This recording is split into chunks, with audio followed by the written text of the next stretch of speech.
अरे सच्चाई अगर बोलने की हिम्मत नहीं है तो आओ मैं तुमको सच्चाई सिखाता हूं कि कैसे उसको बयान किया जाता है। मेरे अजीज दोस्तों और बुजुर्गों, आप जानते हैं कि गोधरा में यहां पर भाजपा का उम्मीदवार है और भाजपा का उम्मीदवार कौन है? कौन है भाजपा का उम्मीदवार? कौन है? कौन है? जोर से बोलो। वो संस्कारी है? वो संस्कारी है? अरे उधर से भी आवाज आनी चाहिए, क्या वो संस्कारी है? वहां से भी आवाज आनी चाहिए, क्या वो संस्कारी है? अब वो कहां से गया? कौन सी पार्टी से गया? कौन सी पार्टी से गया? कौन सी पार्टी से गया? वो जो बाबा पैदल चल रहे हैं उनकी पार्टी का है ना। वो जो बाबा निकले हैं, चल रहे हैं, पैदल ही पैदल चल रहे हैं, वो बाबा की पार्टी से निकलकर ये बड़े बाबा की पार्टी में चला गया। अब आप बताइए, कांग्रेस इस पर कुछ नहीं बोलती, ना भाजपा कुछ बोलती है।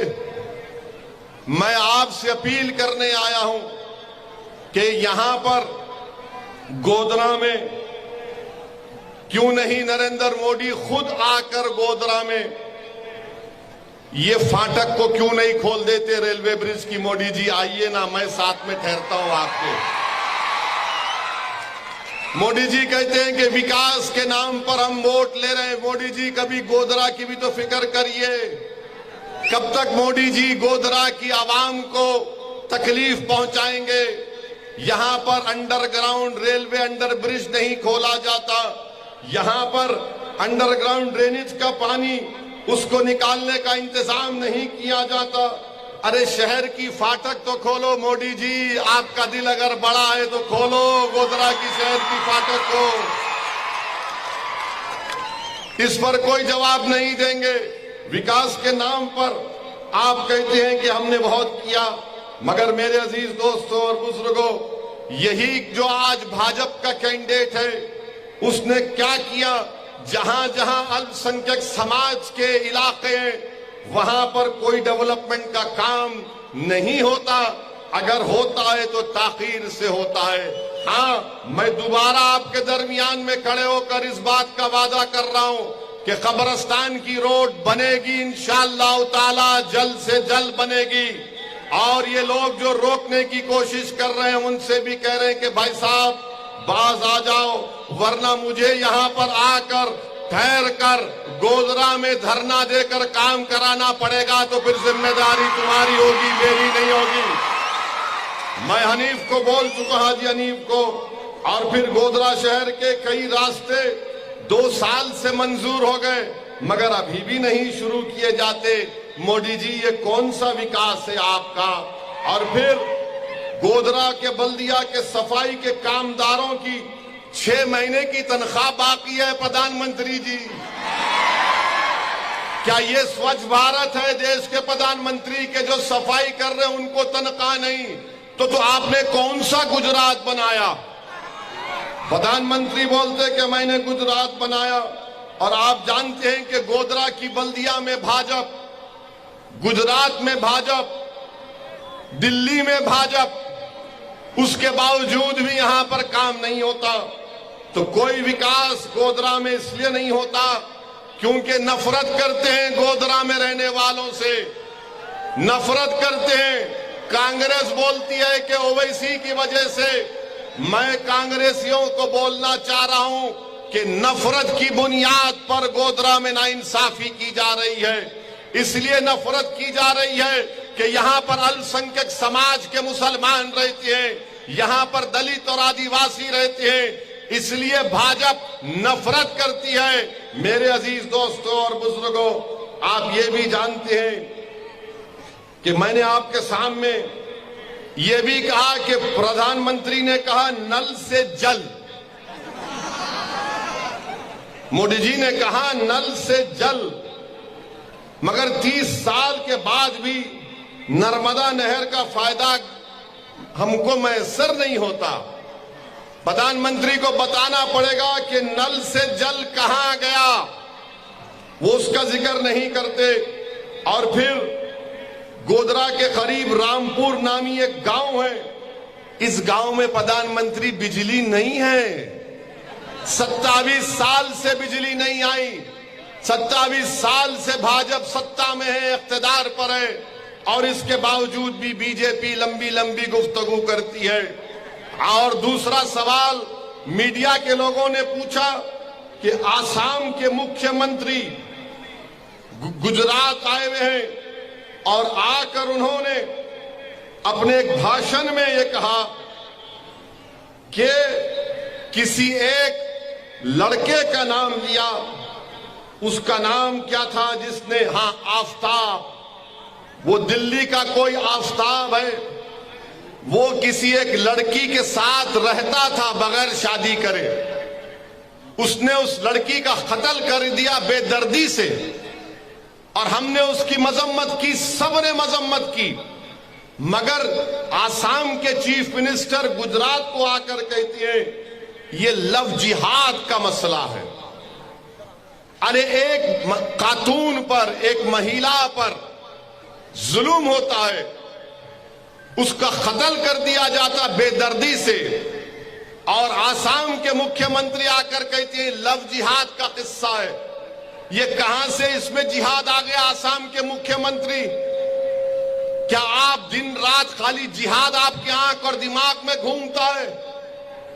अरे वो दोनों साथ रह रहे थे, उसने जुल्म किया, हम उसकी मजम्मत करते। इसका दीन से क्या ताल्लुक, मजहब से इसका क्या ताल्लुक? अच्छा, सच्चाई क्या है बाप सुनो। मैं बोलना चाहूंगा कि सच्चाई ये है कि एक राहुल नामी शख्स गुरुग्राम में, उसने अपनी बीवी का कत्ल किया, उसकी बॉडी को सूटकेस में रखा। क्यों कत्ल किया? क्योंकि वो सेलफोन और टीवी देखने का मुतालबा करती। उसकी जिस्म को उसने बेदर्दी से उस पर लाश के ऊपर मारे लगाई। तो क्या आसाम के मुख्यमंत्री राहुल का नाम नहीं लेंगे? खाली आफताब का नाम लेंगे? और फिर फरीदाबाद में एक महिला का रेप हुआ, उसको जान से मार दिया गया, उसका नाम मनोज था। तीसरा, एक आदमी ने अपनी गर्लफ्रेंड की डॉटर को, उसकी बेटी को, उसका जो भी बदतमीजी किया, और उसके बाद उसने ऐसी गंदगी की कि उसकी गर्लफ्रेंड की बेटी को साथ माने मारकर उसके साथ बदतमीजी की, लाश के साथ। उसका नाम क्या था? आजमगढ़ में एक प्रिंस यादव नाम का आदमी है, जिसने अपनी गर्लफ्रेंड का कत्ल किया, जिस्म से सर को निकाल दिया, जिस्म के 6 टुकड़े करके गांव के एक बौली में फेंक दिया। इसका नाम बोलो बीजेपी वालों, नहीं बोलेंगे। ऐसे कितने किस्से यहां पर हैं? हाँ, आते हैं। ऐसे कितने किस्से यहां पर हैं?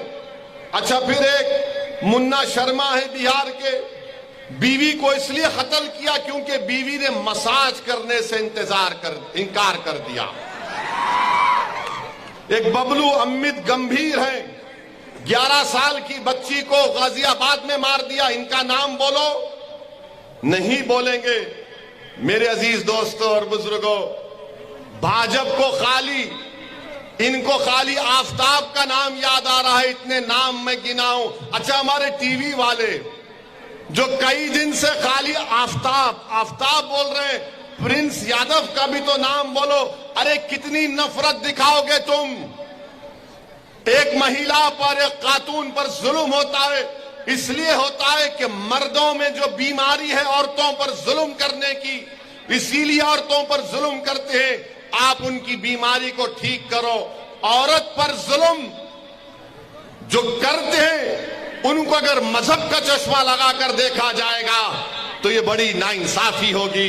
तो आसाम के मुख्यमंत्री से मेरा सवाल है, गुजरात के मुख्यमंत्री से मेरा सवाल है, भारत के प्रधानमंत्री से मेरा सवाल है, बताओ बिल्किस बानो का क्या मजहब था?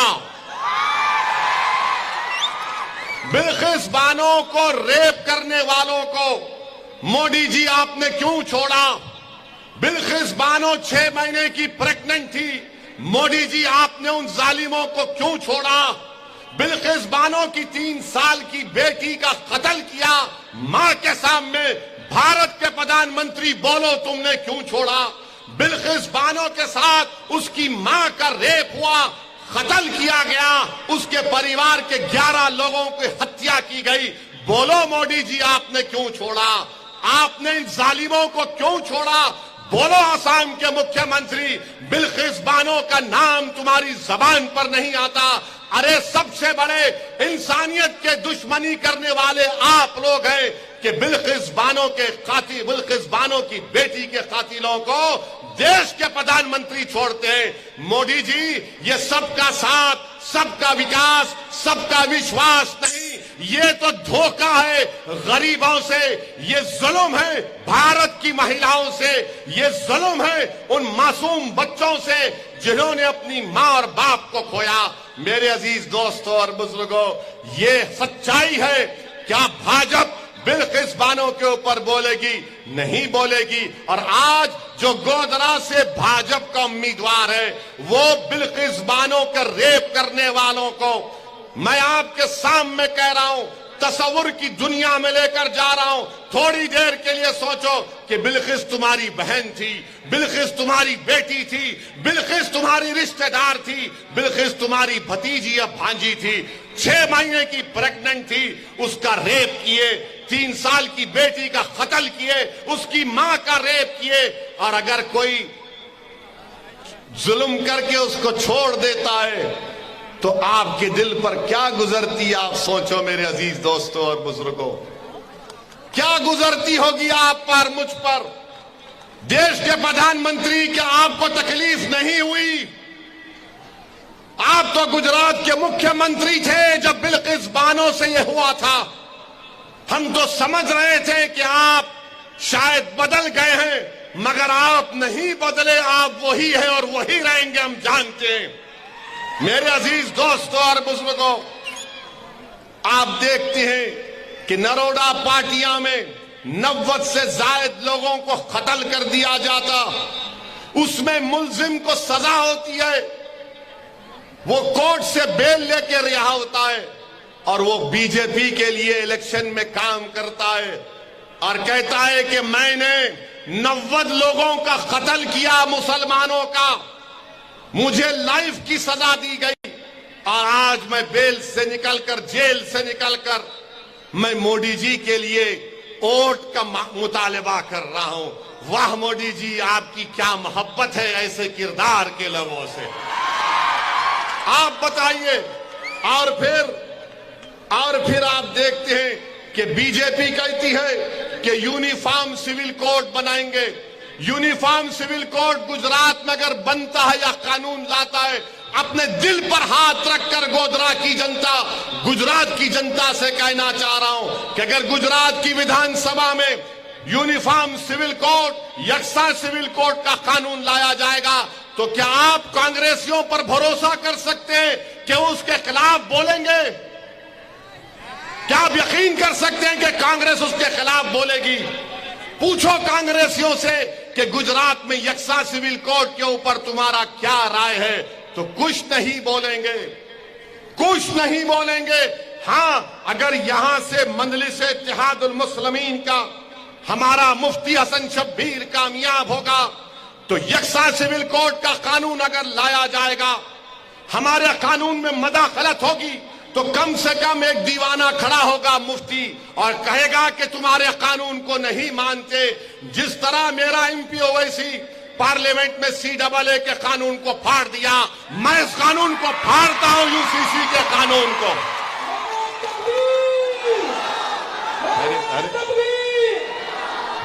ये कहां से आ रही आवाज? इतना बड़ा हम पुकार रहे हैं, बोल रहे हैं पीछे से। यूनिफॉर्म सिविल कोड का कानून कांग्रेस कुछ नहीं बोलेगी, कुछ नहीं बोलेगी। आपको सोचना है, आपको फैसला लेना है। मेरे अजीज दोस्तों और बुजुर्गों, मेरी आपसे रबन गुजारिश है कि 5 तारीख के दिन अगर आप मुत्तहिद होकर अपना एक एक वोट मंजलिस के हक में इस्तेमाल करेंगे तो इंशाअल्लाह ताला यहां से कामयाबी मंजलिस इत्तेहादुल मुस्लिमीन की होगी, कामयाबी आपकी होगी, कामयाबी आपके ख्वाबों को पूरा करने के लिए होगी। और हमारी कामयाबी को रोकने के लिए आपके दरमियान में बहुत से लोग आएंगे, बहुत से लोग आएंगे जो नहीं चाहते कि यहां से मंजलिस का उम्मीदवार कामयाब हो जाए। अरे मुझसे सवाल करो, मैं तुम्हारे सवाल का जवाब देने को तैयार हूं, मगर मुझे ये बताओ कि तुम मुझे 2 साल का हिसाब पूछ रहे हो तो फिर 27 साल का हिसाब कौन देगा? मुझे बताओ। तुम मुझसे 2 साल का पूछ रहे हो तो 27 साल का हिसाब दो। अगर 27 साल से भाजपा गुजरात में जीत रही है तो इसका जिम्मेदार कांग्रेस पार्टी है, कांग्रेस के नाहल लीडर्स हैं, इसके जिम्मेदार कांग्रेस है कि 27 साल से भाजपा और नरेंद्र मोदी उनको रोज चाय पिला पिला कर उनको मना लिए हैं। मोदी जी कांग्रेसियों को चाय जब देते हैं उसमें चाय नहीं होती, मलाई और दूध ज्यादा होता है। 27 साल से कांग्रेस जीत रही है और इल्जाम हम पर लगाते हैं। अरे बताओ फिर मैंने हमारे कैंडिडेट मुफ्ती हसन शब्बीर का ऐलान कब किया? मुझे आप लोगों ने आकर कहा था कि साहब रुक जाओ, ओवैसी साहब रुक जाओ, यहां से अनस आंधी साहब या इस्माइल साहब को टिकट मिल सकता है कांग्रेस का। मैं तैयार था, अगर इन दोनों में से किसी को मिलता तो मैं कैंडिडेट नहीं खड़ा करता था। तुम टिकट ला लेते, मैं रुका रहा। चलो मेरे लोगों ने कहा कि ओवैसी साहब अगर अनस को मिलेगा, अनस आंधी साहब को, इस्माइल साहब को, तो आप कैंडिडेट नहीं देना। बावजूद इसके कि मैं कांग्रेस से सख्त नफरत करता हूं, बावजूद इसके कि कांग्रेस जिम्मेदार है बाबरी मस्जिद की शहादत की, बावजूद इसके कि कांग्रेस जिम्मेदार है 69 के फसाद की। अरे अगर आज इस देश में दलित, आदिवासी, मुसलमान कस्बापुरसी की आलम में तो सबसे बड़ी जिम्मेदारी कांग्रेस पर आयद होती है। मगर आपने कहा था कि ठहरिए, रुके रहिए। अनस साहब कोशिश कर रहे हैं, इस्माइल साहब कोशिश कर रहे हैं। मैं अनस साहब को, इस्माइल साहब को खुलकर कह रहा हूं, आप आओ इस प्लेटफॉर्म पर, मैं आपको मेरे कंधे पर बिठाने तैयार हूं। आप आइए, मैं आपके पीछे खड़े रहने को तैयार हूं। मैं भी चाहता हूं कि आप आगे बढ़े, मगर आप ऐसी पार्टी में बैठे हैं। कहां है? कहां है? आ जाओ।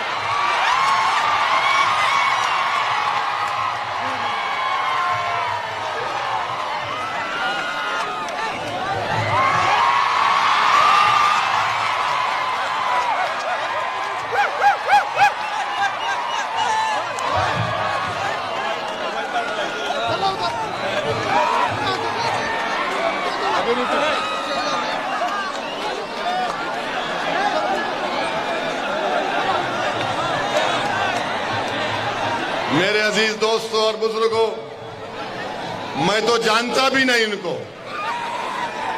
ये दिखे, मैंने आपसे कहा था कि मैं इनको उठाने को तैयार हूं। मैं अपने आप को उठाना नहीं चाहता हूं, मैं आपको आसमानों पर देखना चाहता हूं। आप लीडर बनो, आप कायद बनो, मुकद्दर के फैसले आप करो। कब तक अखियार हमारे मुकद्दर का फैसला करेंगे?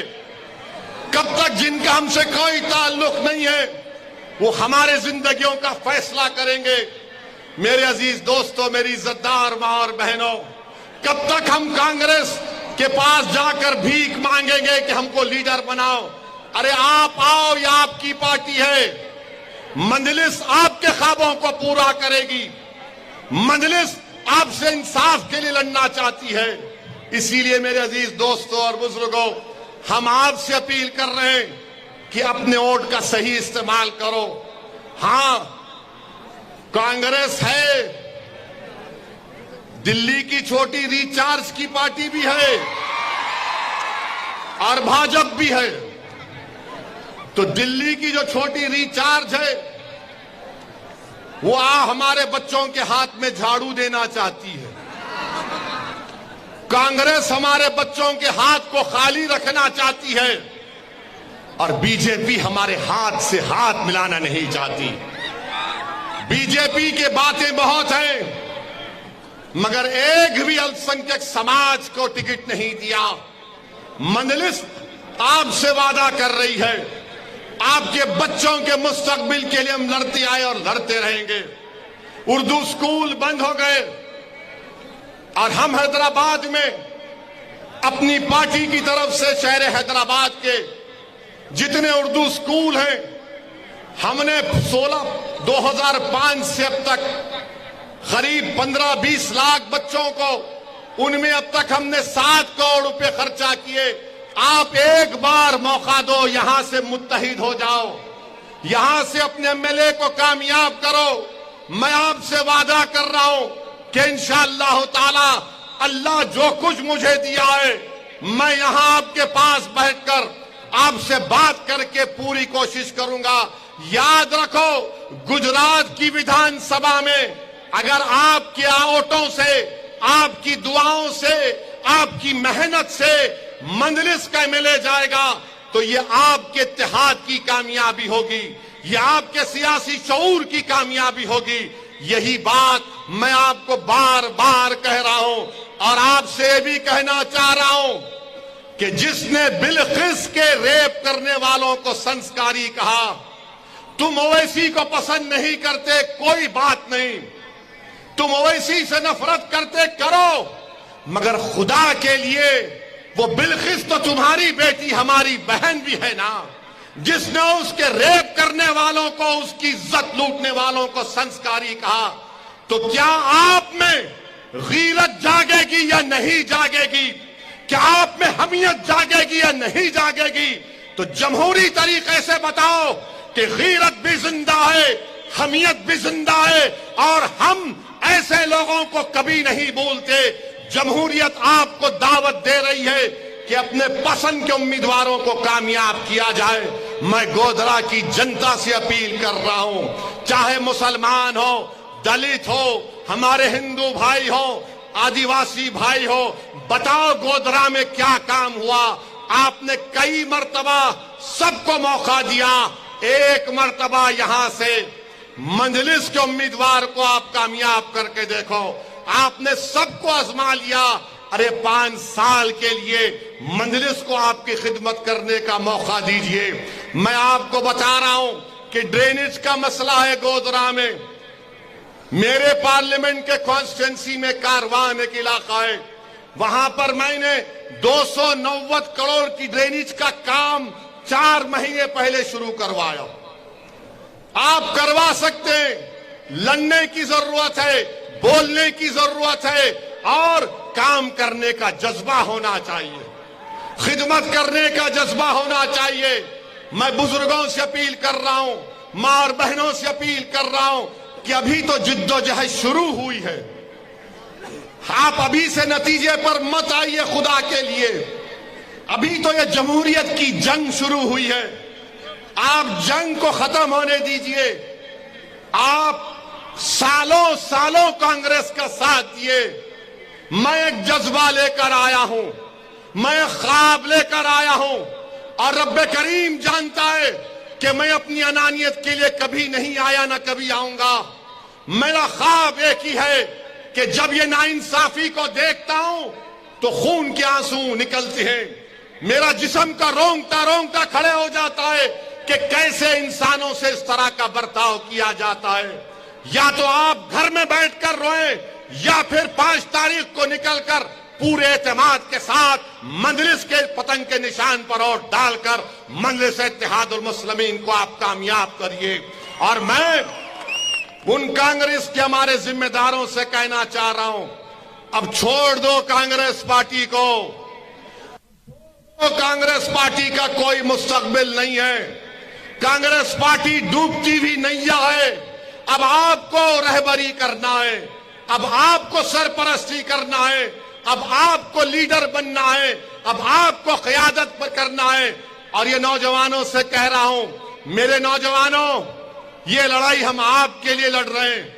ये लड़ाई इसलिए लड़ रहे हैं कि मैंने अपनी जवानी में 6 दिसंबर को देखा, मैंने अपनी हालत जवानी में मैंने 2002 को देखा।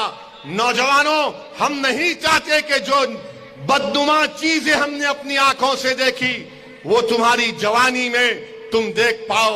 ये लड़ाई तुम्हारी है नौजवानों, तुमको लीडर बनना है, तुमको कायद बनना है, तुमको अल्लाह असदुद्दीन ओवैसी से बेहतर कायद बनाए, तुमको अल्लाह असदुद्दीन ओवैसी से ज्यादा बेबाक बनाए, अल्लाह तुमको मुझसे ज्यादा काबिल बनाए, अल्लाह तुमको मुझसे ज्यादा नेक और पाक बनाए। मगर ये लड़ाई आपको लड़ना है, ये लड़ाई आपकी है। इस लड़ाई में आपका साथ चाहिए, इस लड़ाई में बुजुर्गों की सरपरस्ती चाहिए, इस जिद्दोजहद में अहले दिल की दुआओं की जरूरत है। यकीनन इस मुबारक सरजमीन पर ऐसे औलिया हैं, ऐसे अहले दिल हैं जो रात के अंधेरे में उठकर अल्लाह की बारगाह में अपना मैं उनसे अपील कर रहा हूं कि आप अहले दिल हैं, आप अल्लाह से दुआ करिए कि परवरदिगार गोधरा में एक नई सियासी इनकलाब लिखा जाए, यहां से मंजलिस का एमएलए कामयाब होकर गरीबों के ख्वाबों को पूरा कर सके, मजलूमों को इंसाफ दिला सके और आपके इस गोधरा में तरक्की हो।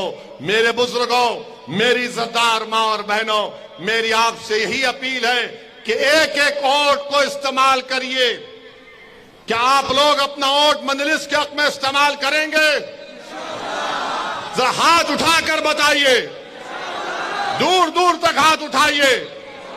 तो 5 तारीख के दिन आसमानों में पतंग नजर आएगी गोधरा के इंशाअल्लाह ताला।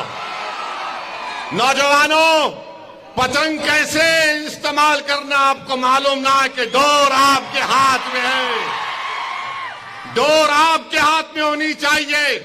डोर उन लोगों के हाथ में नहीं होनी चाहिए जो हम पर जुल्म करते हैं, जो हमको इस्तेमाल करते हैं सेकुलरिज्म के झूठी बातों पर। इसीलिए मेरी आपसे दबन गुजारिश है कि 5 तारीख के दिन मुफ्ती हसन शब्बीर साहब को अपने दुआओं से नवाजिए। इनको दुआ करिए कि अल्लाह इनको और हौसला दे, दुआ करिए कि अल्लाह इनको और खिदमत करने का जज्बा दे। और जो लोग हनीफ, हाजी हनीफ के बारे में कह रहे हैं, हनीफ मेरा था और मेरा ही रहेगा इंशाअल्लाह ताला। मैं हमारे भाई अनस साहब का, इस्माइल साहब का वेलकम करता हूं। मैं इनके जज्बे को सलाम करता हूं कि वो, अब आप देखिए, इस्माइल भाई नीचे थे, हमने ऊपर उठा लिया। अब आप इनको और अपनी दुआओं से और मोहब्बतों से नवाजिए। बहुत बहुत शुक्रिया, आप तमाम का बेहद शुक्रिया। पतंग के निशान पर बटन दबाइए, अपने इत्तेहाद का सबूत दीजिए, अपने सियासी शऊर का सबूत दीजिए। अस्सलाम वालेकुम व रहमतुल्लाहि व बरकातुहू।